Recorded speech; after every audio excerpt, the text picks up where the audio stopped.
Enterprise Awards now in its second year, so it's a great pleasure as actually President to be involved in these awards. We have 8 great finalists tonight, all battling out for up to €20,000 in prize money. So without further ado, let's have a look at the finalists. Hi, my name is Niall O'Connor and my entrance into the Student Union Enterprise Awards is Sonarplex. Sonarplex is an advanced system for delegates and presenters to interact. It brings a new way of doing things at conferences, and it's all delivered using a cloud service platform and smart devices.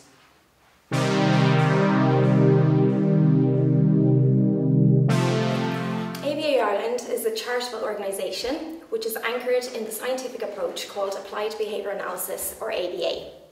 Our motto is educate, include, empower. We want to educate teachers, nurses, social care workers, psychologists and parents about the benefits of employing ABA or behavioural strategies. We want to support the inclusion and civic engagement of individuals with special needs across the lifespan, and we want to empower these same individuals with the life skills that they need to cope with the challenges that they face every day. ABA Ireland's goal is to enhance the lives of individuals with special educational and behavioural needs. How we're going to do this is by providing information, services and education. I established this organisation in 2010 as a PhD in ABA student, and since then we have published a quarterly newsletter, hosted several events including family fun days and sensory-friendly cinema events, and we are currently in talks with Dublin Airport Authority to launch an airport scheme for individuals with autism.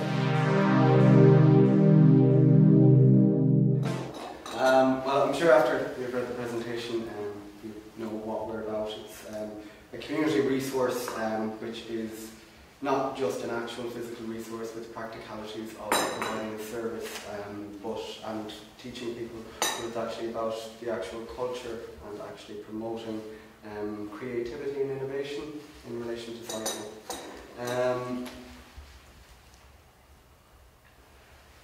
So the workshops, the workshop now, we've actually found out where the workshop is going to be, and tomorrow at 2 o'clock we're going to go down and we're going to be discussing the renovations that are going to be done to the space in preparation for us to move in.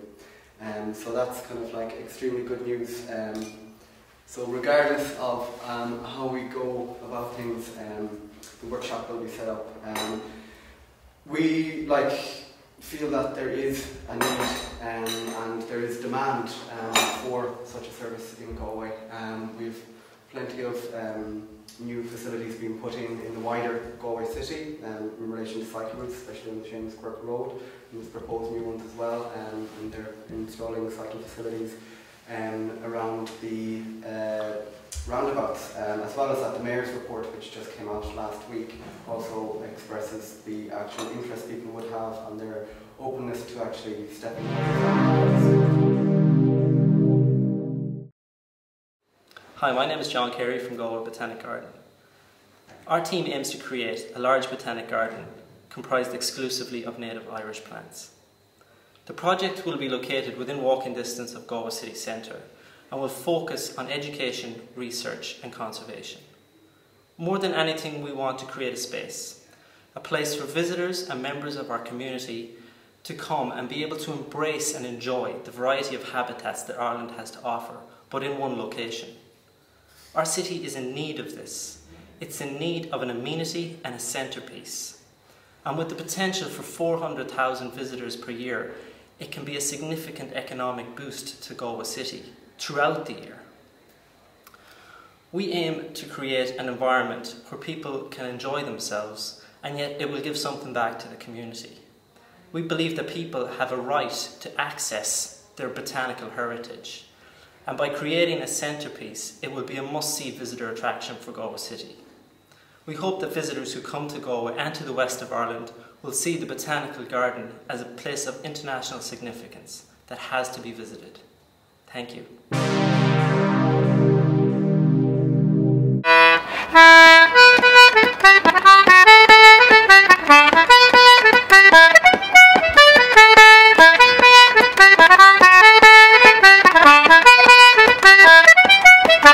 you.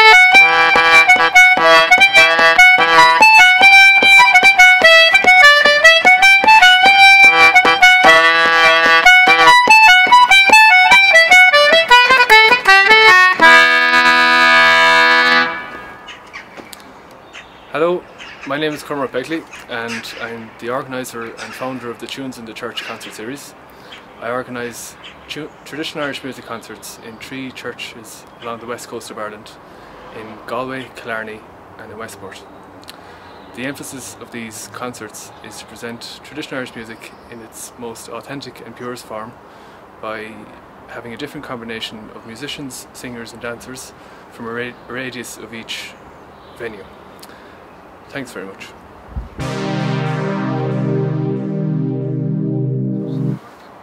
Good evening, ladies and gentlemen. Hope you're enjoying your dinner. My name is Emmett Heenan. I'm a representative of the STAP group. STAP is an innovative new application for all app-supporting devices, which acts as a social guidebook for students and an innovative new way for businesses to directly advertise to their customers' phones. We believe STAP is viable in the current economic climate, as the app market is constantly growing and at the moment is at the highest rates it has ever been. When customers access our main menu, they will be met with 8 different subheadings of aspects of students' life that we chose to include into our product.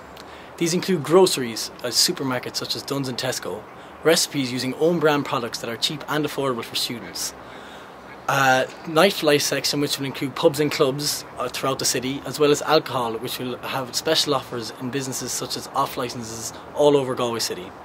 We will set up an exclusivity contract with the local taxi company, as well as having an entertainment section with cinema listings and DVD and game rental information for businesses such as Extravision. We will have menus and contact details for local takeaways, and we will also have a special offer section for companies that do not wish to set up a permanent contract with us, but would rather set up seasonal deals and offers, which will apply to both our clients' needs and our customers' curiosity. We decided to choose the students as our potential market, as there are over 23,000 students in Galway alone between the institutes of NUI, GMIT and GTI, and with the average expenditure of these students being between 50 and 70 euro per week, this leaves up to 1.4 million euro per week being potential money for the city. We believe that with STAP we are providing businesses with the power to influence where this money is spent. So how many ads are there in the newspaper, Damon? I don't know, how many? Well, too many. Our solution? Coffee cup lid advertising. It's simple. How it works? We get the advertiser, we print their advertisement on the lid and distribute them free of charge to coffee vendors. What's there for coffee vendors? They get lids for free, so they save up to 800 euro a year by not buying lids. What's there for us? We make a healthy profit on every lid we sell. So why would someone want to advertise on coffee cup lids? It takes on average 90 minutes for the consumer to consume 1 cup of coffee. They look at the lid, drink, look at the lid, drink, on average 20 times before they consume it. We feel that on the lips of your consumers is a good potential way to advertise your company and put your brand in their hands. Thank you very much. H&D Security is our company, which is for a security system for your home, which is controlled by an application on a smartphone. It is for the smartphone, which would be the iOS system, the iPhone and tablets, and in the future for the Blackberries. It locks your system, locks your home with the application system, and which is of ease of use, so it's by a touch of a button you can lock and unlock your house. Just by looking at the application, you can see if your house is actually locked or unlocked. So if you're in Dublin and your house is in Galway, you can identify if your house is open or closed. It's a great project, offers great benefits to the student and offers great benefits to the college, potentially to the local economy. Particularly interested this year in the number of projects that had a sort of social enterprise dimension to them. I think that's interesting and bodes well for the future. I think it's an excellent forum for the students, to understand more about enterprise, so they learn something very real through this whole process. And I think, the reports they've prepared, the business plans show that they've gotten exposure to a lot of aspects of it. And I think it's particularly encouraging to see the level of passion with which a lot of them presented their ideas to us here today. No, I was very impressed with the diversity of the the topics that came, again, social and that, and also the way they all worked together. They worked very well as a team, and I think it's a great way. It's like they're now preparing themselves, stepping into the working world. So while they're in college, they're getting a taste of what it's like out there to market and set up a business. I just thought it was an amazing evening, an extraordinary group of young people, very uplifting. Their enthusiasm is infectious, their passion, their interest, their capacity, the research, the work they've done. So from a creativity point of view, the feasibility point of view, and just some of the projects are close to market, so it's quite very impressive, and it's a fantastic initiative and should absolutely continue and receive support from all quarters, both within and outside the college.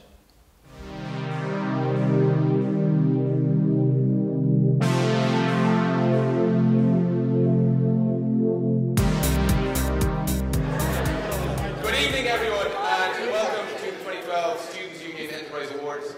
Don't worry, we won't be doing the speech just now, that'll be later. So I just want to welcome you all for coming here, especially to our special guest, President Jim Brown. Round of applause, please. And also Mr. Bobby Kerr, sitting beside the President from Brown. So that's really it. We'll have speeches later on. So just enjoy the meal and enjoy the videos which will be on during the meal, and we'll see you guys later. So have a good evening. Thanks.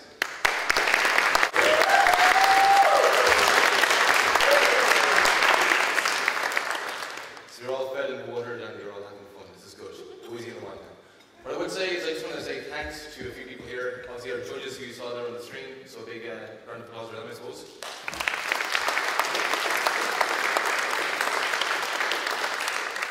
The mentors, of course, as well.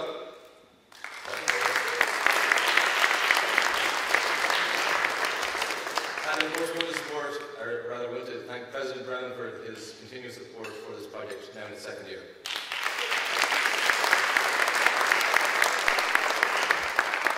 So there you go, 8 finalists. So you can chat among yourselves and see which one is going to win the top prize. 20,000 euros up for the grabs. You're all winners, although technically not true, only one will win, really, but I hope you're all having a good time anyway. So I said I'd tell this small little story here, anecdote I suppose, which is this is of course the second year of the Student Union Enterprise Awards. This time last year we had the award ceremony in the same hall. And although the Enterprise Awards are always, very good in general for those who participate, for the university, for the Students' Union, and for the students in general that they can get involved, it has a special meaning for me because it was here when I was handed my plate with chicken down for dinner that I got a phone call and I was told I was going to be a dad. So now, years later, the Student Enterprise Awards have that special place in my heart now. So isn't that right? This is where all the girls go. This is where all the girls can go. Aww. Very good, very good. So that's pretty much it. I hope that anecdote was okay. I know Bobby Kerr, but we have him later on, don't worry.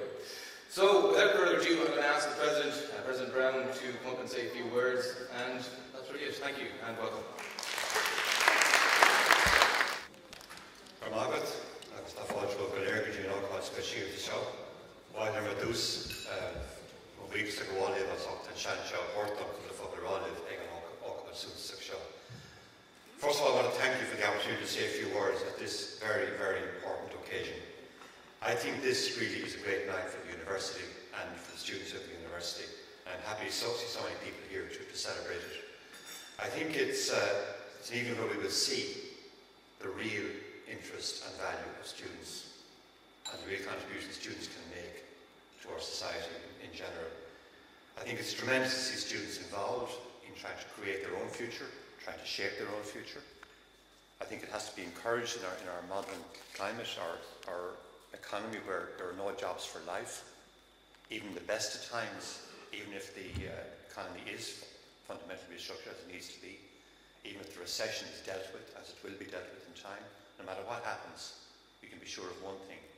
The day of a student entering a job at 20-something years of age and believing he or she will stay there for the next, whatever, 30 to 40 years is long gone. And each of us, particularly each of you as students entering the world of work, will have to write your own futures and shape your own futures. And from that point of view, I think the initiative of the Student Union to take the lead in terms of promoting innovation, promoting entrepreneurship, promoting responsibility among students is absolutely to be lauded, and there's congratulations on doing it. So I would really like to first of all give a tremendous round of applause to the Student Union President and his team for what they've done in promoting these awards, and I ask you to do that.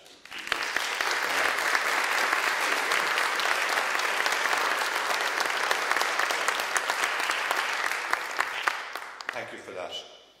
The second thing to say is that tonight we've seen the 8 finalists, and they are tremendously interesting finalists. They're all very interesting projects and very varied projects, but they came from 30, and we should also realise that there's more to this competition than we've seen tonight, that there were 30 entries, and I understand the judges had a tremendously difficult job in selecting those 8, which I think speaks very well for the competition. These 8 finalists have received some modest support, I believe maybe €500, to help them to try to bring their project to the point where they can now present it to you, to create business plans and everything else. I think that's wonderful. The project is supported jointly by the university from its own central funds and by the Student Union, and that's great cooperation. And we in the university have agreed to support it because we recognise that it's our duty, as I said earlier, to help to prepare students for this world of, in some sense, writing their own future. It's not a world of work anymore. It's a world of creating your own job, creating your own career, sustaining your own career. And that's something that we have a responsibility as a university to try to promote, and that's basically why we're doing this. And we see entrepreneurship, we see innovation as an important, if you like, vehicle to promote that message and to put it firmly on the agenda of the university. It's also worth remembering that many of the finest companies in the world have come from student initiatives. I'll just give you 3 examples you're all familiar with. Hewlett-Packard is a company which emerged initially from 2 people, Bill Hewlett and David Packard, both of whom were undergraduates in Stanford in California. They created that company as graduates of that university who initially saw an opportunity to create instruments from the engineering and science they had learned. A second example is Facebook, which came out of a student entrepreneur, Mark Zuckerberg in Harvard. A third example is Google, formed by Larry Page and Sergey Brin, both of whom were PhD students in Stanford. So there are examples, really important examples, going back over the last, Hewlett-Packard is 40 years old or so. Obviously Facebook and Google are more recent. But these are examples of what has happened. An example closer to home is IWant Technologies, which you may be familiar with. That company was formed by Chris Horn while he was a lecturer in Trinity College Dublin, and became a really important worldwide company in the area of software, middleware as it's called. So there are, if you like, examples of corporations, major corporations, which have risen out of student entrepreneurship. And we would hope to see the next Google emerge out of Galway. And why not? Why couldn't we have companies such as that emerging out of competitions such as this? And that's not the only initiative the university takes. I mean, this initiative is not the only one we take to promote entrepreneurship. I see Mike Campion there sitting at the table. Mike has been involved in this competition. But Mike also runs a very important project in the commerce, in the School of Business, I've forgotten the title now, the College of Business, Public Policy and Law, the old Faculty of Commerce. He runs a program called Innovation, Creativity and Enterprise, the so-called ICE module, where all of the BCom students are supported by, I think it's about 13 mentors, if I'm correct, in creating projects which ultimately are around trying to see how they can apply their knowledge of the business world to a business application. So this notion of trying to ensure that our students have an understanding of business, have an appreciation of innovation, have if you like, some sense of entrepreneurship, is not confined only to this initiative. It's also part of the university's wider remit in the business school. And in fact, there's a proposal to extend that to engineering now, given that the engineering school is now right beside the business school. There's no reason why they couldn't learn from each other. So we would hope to see that sort of ICE-type module also being embedded there. So what I'm really saying is that the university is fully committed to this initiative. It's delighted to support the Student Union in its leadership of this particular project, and it sees this as part of a suite of programs that we have to encourage students to take responsibility for their own careers and their own futures. Before I finish, I'd like to first of all commend Emmett and his leadership of the student union for doing this. I'd like to also congratulate all of the finalists, Solarplex, Neil O'Connor, AB Ireland, Michelle Kelly, and Metal Rubber, Paul O'Donnell and his colleagues, Galway Botanic Gardens, Phoebe O'Brien and his colleagues, H&D Security, Shafran Brady and her colleagues, and Lips of Your Customer, Marek, I can't pronounce your second name, I'm very sorry. I'm not good on Polish. I presume it is Polish, right? No? Good, right? STAP, led by Ty Cuddley, and Tunes in the Church from Cormac. I want to thank especially the judges for your time and effort you put in to do this. Helen Ryan, Julie Green, Neil Johnson, Fergal McGrath and Aidan Daly from former colleague and adjunct professor of marketing at the university. And I want to also thank the mentors who've done a tremendous job over the past few weeks in helping to get the students to the point where they now can present a very convincing case to the judging panel. I want to thank Paul Killorn, Frank Fox and Léinn Power, and thank you for the time put into this. There are also some colleagues in the university who have been very heavily involved in this, so I understand have supported the individual projects, people like Anne Walsh, Declan Fleming, George Leonard from the School of Business, Paul Ryan also in the School of Business. And I want to thank them for putting their time into this project. But overall, I really want to thank the Student Union for taking the initiative to do this, and to confirm too that we as the university are very delighted to be part of it. I wish all of the finalists the very best. I realise that the longer I talk, the longer I delay the result. That's probably not very smart. But in any case, as I said, as Emma said, you're all winners here because you've all done something which I think is fabulous, and it's given you an opportunity to learn from that project what's possible in life. And I wish all of you the very best, however this works out for you. Gormail Mac, thank you very much. Just put my glasses on so I can see. Thank you very much. Lovely to be here in Galway. President Brown, Students' Union, thank you for the very warm welcome and well done on a fantastic competition. I can see the standard is high, I can see there's competition there, and I think you've done a super job. And this is really, really important to actually do these types of, and I won't even call them projects because they're businesses, to do them, to actually put it all together, to have to go and present. You know, you've got to go through all these things that you'll be facing in the real world, not in a not so distant future. And it's great to see such innovation and such creativity coming out of here in Galway. It's fantastic. Well done. Give yourselves a round of applause.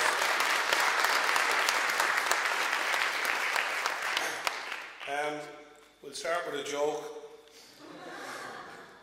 How many entrepreneurs does it take to change a light bulb? 1 to change the light bulb and 23 accountants to define the new light bulb as a capital improvement. There you have it. Just a little bit about me. I'm a proud Kilkenny man. First thing you do when you talk anywhere is you never forget where you're from and you wave that flag. So we'll talk hurling maybe a bit later in the bar. But I grew up in a family business. My father owned a hotel in Kilkenny. First thing he said to me when I said I was thinking of doing business and catering, he says, well, there's no job for you here. I said, that's okay because I don't want to work here anyway. And off I went to college. Got a job part-time when I was in college as a chef. Loved the whole pressure cooker environment of working in a kitchen, the heat, the temperature, the teamwork, and the fact that you put something on a plate at the end of the evening that you were proud of. So when I finished in college, I didn't qualify as a chef. I actually did business and catering, but I managed to bullshit my way onto a North Sea oil rig, telling them that I was the best chef that they never had.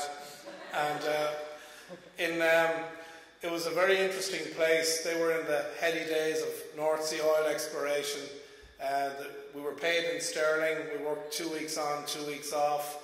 And all the best chefs from the UK worked on the oil rigs because the money was so good. And all the Michelin star chefs were out there. And the big joke was that we had 5-star chefs and 1-star customers. I went on and went to Canada then, spent a couple of years over there. And I ended up then coming back to Ireland, and I spent 13 years with the Campbell Bewley Group. Ended up as the managing director of all the cafes, the bakeries, and that was really where I kind of cut my teeth. That was a business that turned over about 40 million euros, about 800 staff, and all the stuff that goes with it. Somebody said to me one time, "What's it like being the MD of Bewley's?" I says, "I'll tell you what it's like." I was at home last Sunday, Easter Sunday, first day off. We used to work 7 days a week in those days, and the phone rings, and this guy says, "How are you, Bobby? This is Paul, the manager from Grafton Street." We had a big shop in Grafton Street. I said, "How are you, Paul? What's the problem?" He says, "There's a fella after robbing an Easter egg." I said, "Is that right?" He says, "Well, it's okay, because I chased him down Grafton Street. I rugby tackled him at the end of the street. I have him back in the shop, and we've got the Easter egg back." And I said, "Well, Paul, why are you ringing me?" He says, "Well, Bobby, it's your problem now, because he had a receipt in his pocket." So they were the kind of things that we used to. That's where you learn how to deal in business. When I was the guy who had to go in the next day and deal with that ex-customer, we'll call him, who was suing us for libel, slander, wrongful arrest, and all that good stuff. So anyway, I left Bewley's in 1998 after 13 years, and I set up my own coffee shop. I opened my first shop in Grafton Street underneath Laura Ashley, and I had hardly any money at the time. I remortgaged my house, and I worked day and night to get this shop open, and I remember taking 56 euros the first day. I went home, I cried my eyes out, not because I felt I'd failed, but I was terrified about the damage I was going to do to my wife and my young 4 kids. And I just said, if I'm going to fail here, I'm not going to fail without a fight. And I worked in that shop day and night, and I got to know every customer by their first name, what they liked, what they didn't like, and gradually I could see the sales going up every week. And my happiest day in business was the day that I realised I wasn't going to go bust. And you really have to work in those early days in the business, when there's a supplier at the back door looking for a cheque, when you don't know if you've got enough money on Friday to pay the wages. That's where your inner sense will kick in, and you will actually do what you have to do to keep that business going. And even though I had loads of experience working in many corporations, it's really when you get down to that sort of cold face of a business that you learn what's going on. So I built up, then I opened another shop in Dawson Street, I opened one in Bagot Street, then I got 2 shops up in UCD next year afterwards, and I ended up with 6 shops. And I actually sold the business then to Insomnia, which was a business that had started at the same time as me. And they had 7 shops, I had 6 shops, and another company called Bendini and Shaw, an old sandwich company, they had 6 shops.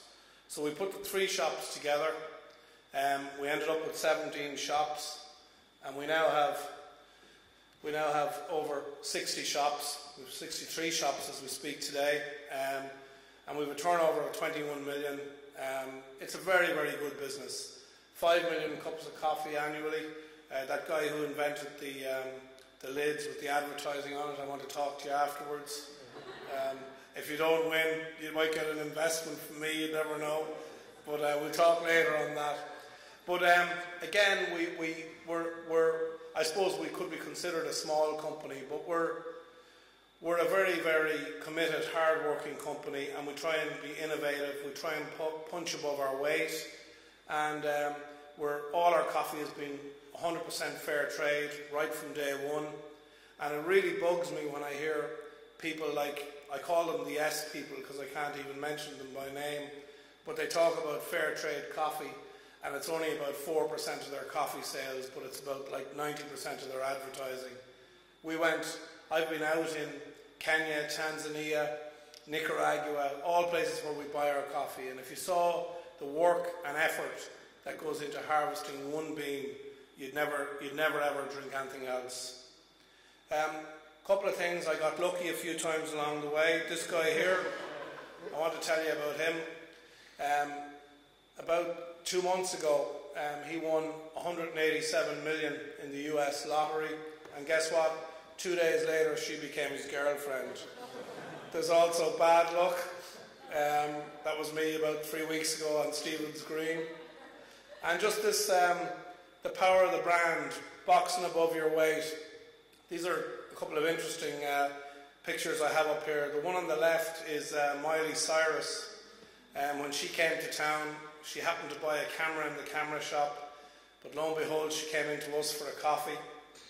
Somebody snapped that pic of her going down Grafton Street. It was on the front page of every newspaper and also on every internet set all over the world. The one on the right is slightly different, and if you go to the bottom right, there's a poor beggar man who works the street outside our shop on Stephen's Green. And the poor individual, the day the IMF came into town, he was sitting there with his insomnia cup, looking for the few bob, and Mr. Chopra and the IMF go by. That wasn't bad enough, but if you look at the top right to what one of the tabloid papers did, they superimposed the poor beggar's head with Brian Cowan's head with the insomnia cup and the IMF coming into town. So again, all publicity can be good publicity. So that's our story. I encourage people to get into a business, to lead from the front, just get stuck in. People will be hugely motivated by, it's infectious. I've always tried to stay close to the business, and I've always enjoyed working in the front line. There's a time when you've got to move out, there's a time when you've got to pass the reins on to somebody else, and that can be the most difficult for a guy like me who was at every dogfight in the early days. It can be difficult to let go. That's Niall O'Farrell. He gets me to do the work down in Kilkenny when we were down there at one of his investments. And get creative, do things differently. That guy's a plumber. I think you'd notice him if his car came by. You've got to think differently, and you've got to stand out. And standing out like that isn't necessarily a very expensive proposition. But by God, you'll remember that plumber if he passed by your house. Just a couple of small things that we've done around. We decided about 3 years ago that value was king, and we came up with these key free offers in our shops. Very simply done.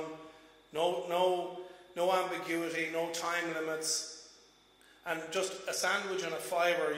For a fiver, a sandwich and any coffee in the shop. That would have typically been about $7.20 in 2006. So it represents real value. Any muffin, any coffee, it's a coffee on its own is $2.50. So you're effectively getting the muffin for. We did that. It was hugely powerful. And what was great was that none of our competitors actually copped onto it for about a year after we were doing it. Now those three promotions represent 55% of our sales. So people come in with a fiver in their pocket, with $3.50 in their pocket, and that's all they're going to spend. And if we hadn't done that, I don't know where we'd be now. We got involved in Operation Transformation. It was great because we put all the calories of all our drinks up on the menu board, and we know that if somebody sees that there's 220 calories in a cappuccino, that they'll buy Americano, which only has 7 calories. So, but you don't put, we don't advertise the fact that there's 500 calories in a muffin. We want to sell some of them. So we do it on the hot drinks where there's choice, but we don't do it on the muffins. And I'm sure you'll forgive me for that because we are in business. Want to tell you a little bit about Dragon's Den. I put a little clip together for you which we can have a look at. But it's been a fantastic experience for me. I've done 4 series of it now, and we're on at the moment. We've 11 shows this year. There were so many investments this year that we actually got another show out of it. So we'll be on the TV on Sunday nights well into May. I promise I won't cry like Gavin Duffy did last week. But I just thought, there we are there. Sean O'Sullivan is a tech entrepreneur, and he's made a real difference to the Den this year. He's been a breath of fresh air. Have a look at this and see what you think. I want to talk about not business tips. I want to leave you with my top 10 life tips, because these are the rules I go by. Number 1, forget the begrudgers. Stop listening to Joe Duffy. Listen to me on Sunday mornings instead. But really there's just so much negativity and so much doom and gloom that it's nauseating. Number 2 is critical. You've got to enjoy what you do. And I bounce into work at 7 o'clock every morning, and I'm lucky to be fortunate enough to really enjoy my work. And I say to people, and I don't say it flippantly, with 400,000 people unemployed, if you don't like what you do, try and engineer a situation that you can do something different, either by retraining yourself, working at something part-time, but don't stay in a job that you don't love, because it'll come across in the way that you do your job and your own enjoyment of your work. Number 3 should be number 1. It's all about health. It's all about family. We were too busy over many years worrying about buying a new car and buying an apartment in wherever. It's not about that. It's about health and it's about family. Number 4, massive value out there. Go out and get it. You can negotiate anything at the moment. Even lawyers are gone off percentage fees, accountants. You can really haggle. You don't have to pay full price for anything. I was in my dentist last week. He says to me, "Geez, Bobby, you need a crown." And I said, "How much will that be?" He said, €900. I said, "I'll give you 500 cash." He says, "I'll take it." These are the sort of deals that can be done. Number 5, surround yourself with positive people. I don't do negative people. They're a drain on the dream. They're a drain on the vision of any business. Number 6, even if you write it down on the back of a packet of fags, have something written down that sets out what you want in your business and in your life. And I can tell you that if you write 10 things down on a page and you check in with that page every month and you start in January, by December you'll have 7 out of 10 done. It's amazingly powerful to have something written down somewhere that brings you the direction you want to go. Number 7, it's all about integrity. Never do anything foolish. Never take a shortcut. Never be dishonest in business, because I've seen many people ruined because they made a stupid mistake along the way. Innovate constantly, and innovation is not always about something new. It's doing things that we do more creatively or more efficiently. Number 9, you network, you learn from others. And if you run a business, you've got to get out there and sell that business. And you've got to go to things, and you've got to shake hands, and you've got to get yourself out there. And that's everybody's job. It's my belief that everybody in an organisation is responsible for sales. And number 10, stay in the ring, because it's going to get better. So thanks very much for listening to me, and it's lovely to be here with you in Galway this evening.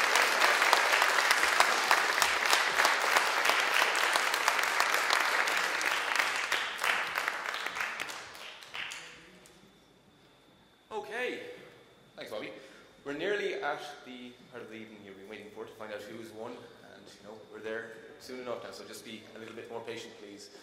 I want to thank the catering staff as well and the college bar for their food here tonight and for their service. I forgot to thank them earlier on, so let's have them.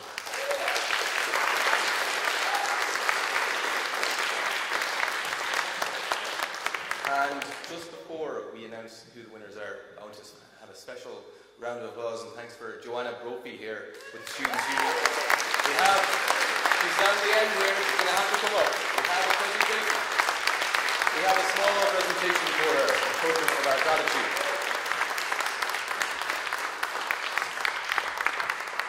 I think she's going to have to come up onto the stage, and you're all going to have to give her a big round of applause to encourage her.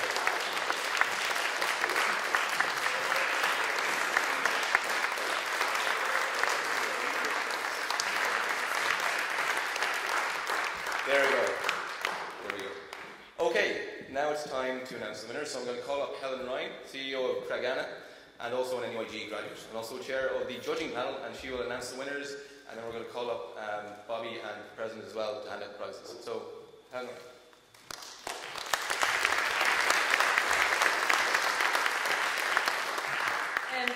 Thank you very much. And I suppose just a few very brief words here. But on behalf of the judges, I would like to say that we are delighted to be part of this awards.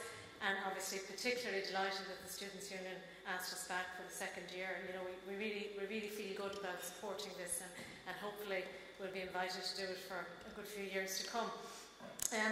From our perspective as judges, we were hugely impressed by the quality and the diversity of the ideas, both commercial and social entrepreneurship, and some of the really fantastic concepts. And I suppose particularly encouraged to see that we had a number of serial entrepreneurs, so some people we saw last year showing up again this year, so I think that's really fantastic. But I think most of all we were really impressed with you, the people who entered this competition, the calibre of your presentations, the confidence with which you presented those, the passion you had about those ideas, and I think the great teamwork you displayed, and particularly how cool you remained under some, very, very tough questioning. Obviously not from me, from some of the other judges on the panel. But I think really you really did a fantastic job, and you should be very, very proud of what you did there. And I think we felt kind of a little bit bad about forcing you to get into all your suits and your shirts and ties, and I think one of the warmest evenings, definitely in March, that we've ever seen in Galway. But I do say it really was well worth it. You all were brilliantly professional and presented so well. And just one little other point to make. I was in Autoglass getting my windscreen repaired on Tuesday, and while I was waiting there, they have these little calendars with there's a little thought for every day. So I was sitting there, or standing there, as I was waiting, flicking through this, and that was Tuesday. So I flicked forward to Wednesday, which was the 28th, and I just thought it was very, I suppose, apt. The thought for the day, or the little quote for the day for Wednesday, the 28th, was "Be a chess player, not a chess piece." And I think I would like to congratulate and commend all of you for putting yourself in the position to be those chess players of the future.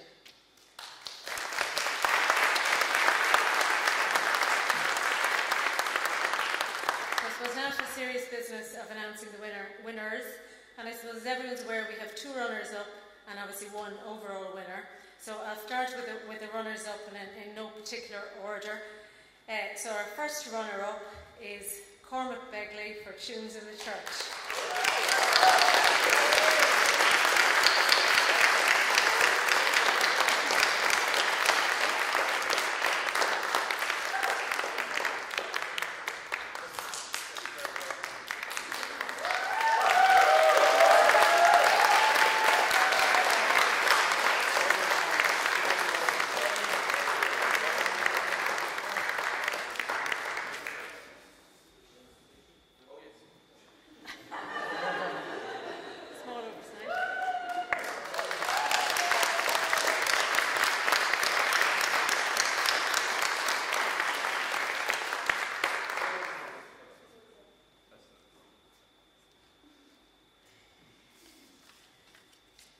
Our second runner-up is the large team behind on Mehel Roher.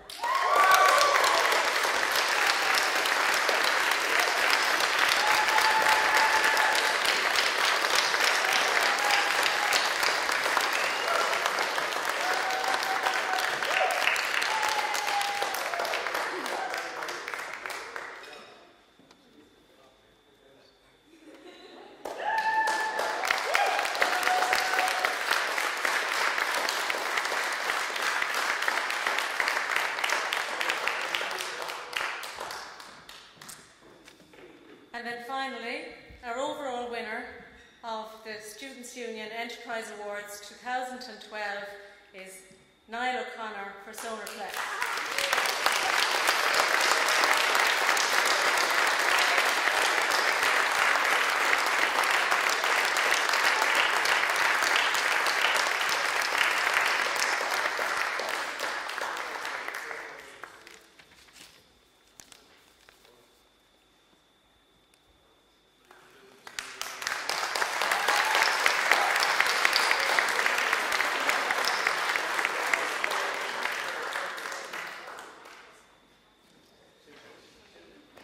That's it. So have a good evening, and a round of applause for everyone, and enjoy the rest of the night.